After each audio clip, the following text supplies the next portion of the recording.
Jon Jones saying that his fight with Stipe is going to be his last fight. And my problem with that, okay, as Jon's biggest detractor, is that fair? Am I his biggest detractor? I don't want him to be done. He doesn't need to be done. It's not as though his body's wearing down, but he can, do one more. He can muster it up and he can power through one more weigh in and one more media tour and one more fight. It's just not a situation like that. Now, you don't have to go out when you can no longer do this, right? Muhammad Ali talked about this. It was one of his big regrets. Muhammad Ali regrets that he continued to fight. I believe his last match was in 77. I believe it was the year that I was born, but it might have been 80 for Muhammad Ali. But he wished that he would have called it in 75. 1975 is what I'm talking about. This was just Muhammad Ali talking, but he gave this advice to other athletes. He said, you're going to have that ego and you're going to have that fire and you're going to have that desire. You need to be responsible enough because it's going to come to an end. Do you want to be the one to call it, or do you want to be forced into that position? So I only offer that. Like, I don't know that I'll be met with any resistance when I say Jon can do more. Jon has more. Jon will continue to be champion for many more matches to come. I don't think that anybody will resist me. The other side of the coin is we have to acknowledge that we don't win the retirement argument just because we successfully convinced Jon of that. I mean, when Jon talked about retiring, by the way, see, here's my problem with it. Here's my problem with it. He didn't mean it. He never meant it. Never, never, never. This was said, Dana brought this up. And Dana brought it up as a way of serving a compliment to Jon. It was a massive compliment that Dana gave him. He brought it up in the regards of there would be nothing left to do. This young man will have achieved everything that there is to do. He was complimenting, right? So that's where this entire idea even spawned from. Now, when a guy jumps on the I'm going to retire train, there's a pie, right? There's a number of reasons that would go into why he did that, but 90+% of that pie is so that people will say, don't. You're good. You have more left. I'll miss you. 90% of it is that little kid inside. You remember when you do that? All of us have done that. Maybe we did like an artwork in class in the 3rd grade, and we knew it was great. We knew we had done something better than our classmates, and we'd hold it up and go, this is terrible. Oh, I did such a bad job. So that your classmates would see it and then, oh my God, it's the best one in the room, right? We all have done that to a degree. You just don't generally see that with adults, but you do sometimes.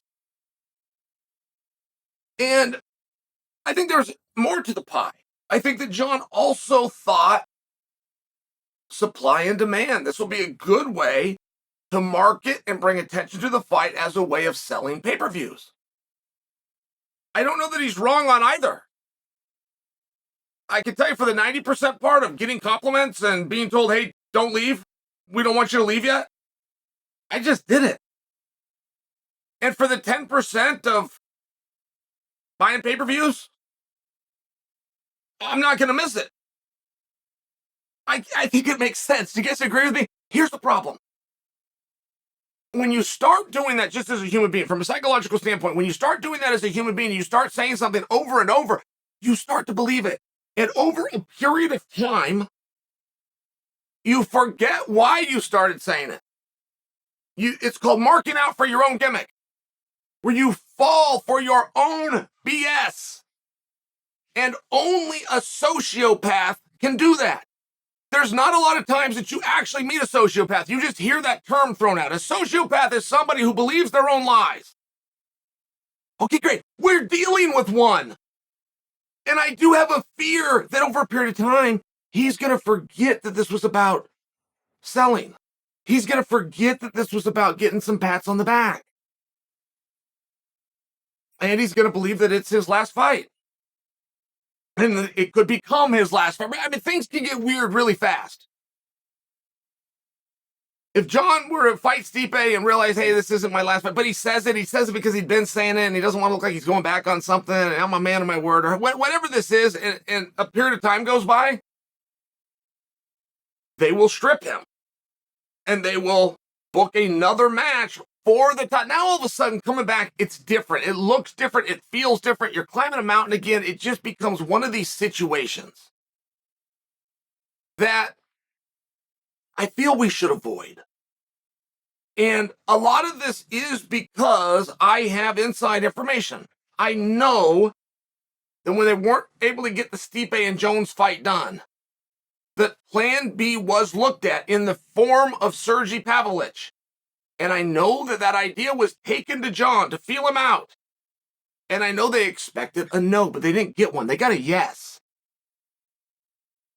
It's relevant for all the people that are saying Jon Jones is scared of Sergey Pavlich. He'll never do it. Jon's already agreed to do it. I got to give him that. I can be his detractor if I want to. I'm going to tell the story the way that it happened. That's the way it happened. Jon is not ducking anybody. I'm just letting you know. He's not. Jon's not even crazy, in all fairness, that he's got to wait till November. I mean, just so you understand. There's an outside view that would appear that Jon is a reluctant. Some people will call it a closet. That's an old term from boxing. A closet champion. That's not, this isn't what he wanted. He was ready to turn and burn. He thought he was going to have Volk spot at International Fight Week, and he fought to have it. He really did. So let's give him that too, and let's just take a little bit closer look at this. And then what is the best way to go out, by the way? Like Muhammad Ali in that statement, and he regretted that he had gone out there extra times, that he'd taken extra damage, or he suffered those losses, or that was how people would remember. He regretted that. To the point that he spoke about it, even advised others not to do it. I think that's pretty powerful. And the guys that did go out the way they wanted, I'd have to put Floyd Mayweather into that category. I'd put Lennox Lewis into that category. I'd put George St. Pierre into that category. To an extent, I suppose we can't do that. George is now back, right? George is now back to competing, but they did do it differently. Oh, I'd have to put Khabib. Of course I'd have to put Khabib. And Khabib might be the best example for the point I'm trying to make right now, which is, do you guys believe it's better for a fighter to telegraph, for him to show everybody and make the statement and do a 6-month press tour and talk about, I'm going to leave? Or you have the way that Khabib did it, which is absolutely nobody thought he was going to believe. As a matter of fact, we were told it was going to be 30-0. And then he grabs the stick and lets everybody know that was it. And it was a really interesting thing. I mean, I just remember press and the attention garnered after the fight. Multiple medias, a refusal to strip him, a refusal to remove him from the pool, a refusal to take him out of the rankings. It was just very different than if you called it ahead of time and they dim the lights and off you go. Both are great. In all fairness, both are great. If you go out on top, Robbie Lawler got to do it over the weekend. But they're still different. It's still different to telegraph it as opposed to take care of business and then make the announcement. And things will be different if the athlete, in this case Jon Jones, believes it. If he does mark out for his own gimmick, if he does forget that he's only saying this for compliments and pay-per-view sales, if he forgets that, it will be different. And I'm not arguing enough to sway the outcome, but it will sway the preparation. It will sway your drive and your motivation. If you have 1 foot in and 1 foot out, that has never looked to be a great recipe for the sport as far as performance, which then ultimately outcome is a byproduct of. So it's just something to consider. I'm just bringing it to your attention. But I would be very curious in your opinion of the two approaches. Telegraph it, do it ahead of time, or Khabib's way. Tell nobody, make the announcement once the decision is made and the fight's over. Which is better?